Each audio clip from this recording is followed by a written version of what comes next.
പ്രിയ വൈദികരെ, സന്യാസിനികളെ, അൽമായ ശ്രേഷ്ഠരെ, എറണാകുളം അങ്കമാലി അതിരൂപതയിലെ ഊതിവീർപ്പിക്കപ്പെട്ട മേന്മകളോ അഭിമാനിക്കാൻ തക്ക അതിപുരാതനത്വമോ മറ്റുള്ളവരെ സംവാദങ്ങളിൽ പരാജയപ്പെടുത്താൻ തക്ക പാണ്ഡിത്യമോ പരിശുദ്ധാത്മാവിൻ്റെ പ്രത്യേക അഭിഷേകങ്ങൾ ലഭിച്ചു എന്നൊന്നും അവകാശപ്പെടാനില്ലാത്ത ഒരു വിനീതനായ വിശ്വാസിയാണ് ഞാൻ. നിങ്ങളുടെ പൊറോട്ട നാടകങ്ങൾ കണ്ട് നിർവികാരനായ കാഴ്ചക്കാരനെ പോലെ നോക്കി നിന്ന എന്നെപ്പോലെ സാധാരണക്കാരായ അനേകായിരം വിശ്വാസികളുടെ വികാര വിചാരങ്ങൾ ഇനിയും നിങ്ങളെ അറിയിച്ചില്ലെങ്കിൽ, ഇനി ഒരിക്കലും അതിന് കഴിഞ്ഞില്ലെങ്കിലോ എന്ന് കരുതി മാത്രമാണ് ഈ അവിവേകത്തിന് ഞാൻ മുതിരുന്നത്. ഈ അപരാധം കുമ്പസാരത്തിൽ നിങ്ങളോട് തന്നെ ഏറ്റുപറയുമ്പോൾ എനിക്ക് വേണ്ടി കർത്താവിനോട് പ്രാർത്ഥിച്ച് പാപക്ഷമ വാങ്ങിത്തരാൻ പരിശുദ്ധ കത്തോലിക്ക സഭ വൈദികർക്ക് കൽപ്പിച്ചരുളിയ അധികാര അവകാശങ്ങൾ ഉപയോഗിച്ച് അവർക്ക് കഴിയുമാറാകട്ടെ. ഏകദേശം 2000 വർഷത്തോളം, കൃത്യമായി പറഞ്ഞാൽ രണ്ടാം വത്തിക്കാൻ സുനഹദോസിൻ്റെ നിർദ്ദേശങ്ങൾ പ്രാവർത്തികമാക്കപ്പെടുന്നതുവരെ സീറോ മലബാർ സഭയിലെ പാരമ്പര്യമനുസരിച്ച് വിശുദ്ധ കുർബാന അർപ്പിച്ചിരുന്ന വിധം 60 വയസ്സിന് മുകളിൽ പ്രായമുള്ള എല്ലാവർക്കും അല്പമെങ്കിലും ഓർമ്മയുണ്ടാകുമെന്ന് ഞാൻ വിശ്വസിക്കുന്നു.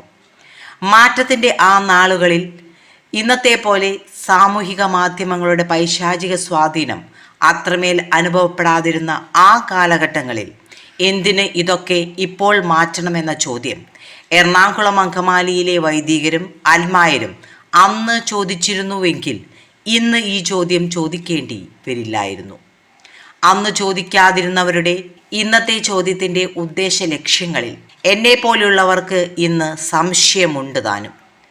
ചുറ്റും ലത്തീൻ ഇടവകകളാൽ നിറയപ്പെട്ടതും നഗര സംസ്കാര സ്വാധീനം ജീവിതശൈലിയിൽ സ്വീകരിച്ചവരുമായ ഈ അതിരൂപതയിലെ വൈദികരാൽ 1970കളിൽ ഔദ്യോഗികമായി തന്നെ വിശുദ്ധ കുർബാന അർപ്പണ രീതിയിൽ നൂറ്റാണ്ടുകളായി ലത്തീനിവൽക്കരണത്തിനെതിരായി ജീവത്യാഗം ചെയ്തവരുടെ പിൻതലമുറക്കാരനാണ് നമ്മൾ എന്ന ബോധ്യം നഷ്ടപ്പെടുത്തിക്കൊണ്ട് തന്നെ വിശുദ്ധ കുർബാനയുടെ ലത്തീൻ അർപ്പണ രീതി ഒറ്റയ്ക്കും തെറ്റയ്ക്കും ഇടവകകളിൽ അനുഷ്ഠിക്കപ്പെടുകയും ആവർത്തിക്കപ്പെടുകയും ചെയ്തു. കുഞ്ഞാടുകളായ അൽമായർ അന്ന് അതിലൊരു പന്തികേടും കണ്ടതുമില്ല. നിർഭാഗ്യവശാൽ ഈ പ്രവണത മുളയിലേ നുള്ളാൻ അന്ന് ആരും ശ്രമിച്ചതുമില്ല എന്നതല്ലേ യാഥാർത്ഥ്യം.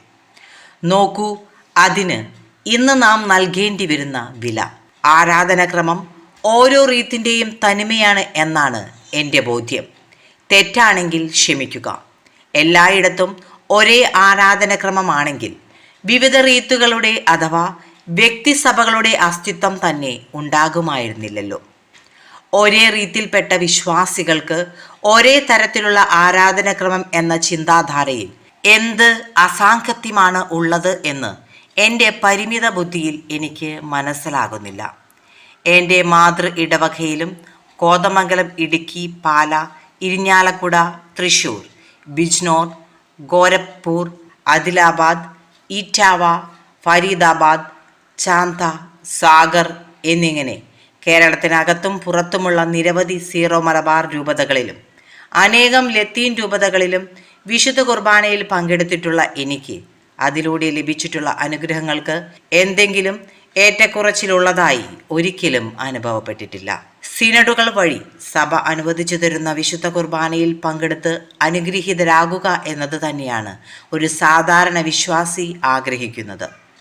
ഇനിയും അത് അപങ്കുരം തുടരുക തന്നെ ചെയ്യും. പ്രിയ വൈദികരെ, ഓശാന കഴുതയുടെ കഥ ഓർക്കുമല്ലോ.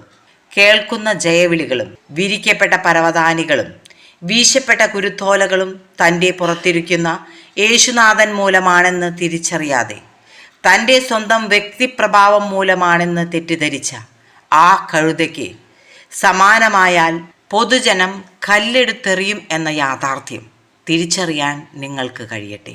യേശുനാഥനെ ചുമക്കുന്ന കഴുതകളെ വിശ്വാസികളെന്നും വരവേൽക്കുക തന്നെ ചെയ്യും, ഒരു സംശയവുമില്ല. അതിന് കഴിയില്ല എങ്കിൽ ഉതപ്പിന് കാരണമാകാതിരിക്കുക, അത്രയെങ്കിലും ചെയ്യുമല്ലോ. ഒരിക്കൽ നിങ്ങൾ രൂപതാ പിതാവിന് തെറ്റുപറ്റാം എന്ന് പറഞ്ഞു. ശരിയാകാം എന്ന് ഞങ്ങൾ വിശ്വസിച്ചു. പിന്നീട് മേജർ ആർച്ച് ബിഷപ്പിന് തെറ്റുപറ്റാം എന്ന് നിങ്ങൾ പറഞ്ഞു. ശരിയാകാമെന്ന് ഞങ്ങൾ വിശ്വസിച്ചു. അതിനുശേഷം സീറോ മലബാർ സിനഡിന് തെറ്റുപറ്റാം എന്ന് നിങ്ങൾ പറഞ്ഞു. ശരിയാകാമെന്ന് ഞങ്ങൾ വിശ്വസിച്ചു. ഇപ്പോൾ നിങ്ങൾ പറയുന്നു മാർപ്പാപ്പയ്ക്ക് തെറ്റുപറ്റാമെന്ന്. അതും ഞങ്ങൾ വിശ്വസിക്കണോ? എങ്കിൽ നിങ്ങൾ നാളെ യേശുനാഥന് തെറ്റുപറ്റി എന്ന് പറയില്ല എന്ന് ആർക്കറിയാം? അതിലൊക്കെ അഭികാമ്യം ഇതൊക്കെ പറഞ്ഞ് നിങ്ങൾക്ക് തെറ്റുപറ്റി എന്ന് സമ്മതിക്കുന്നതല്ലേ?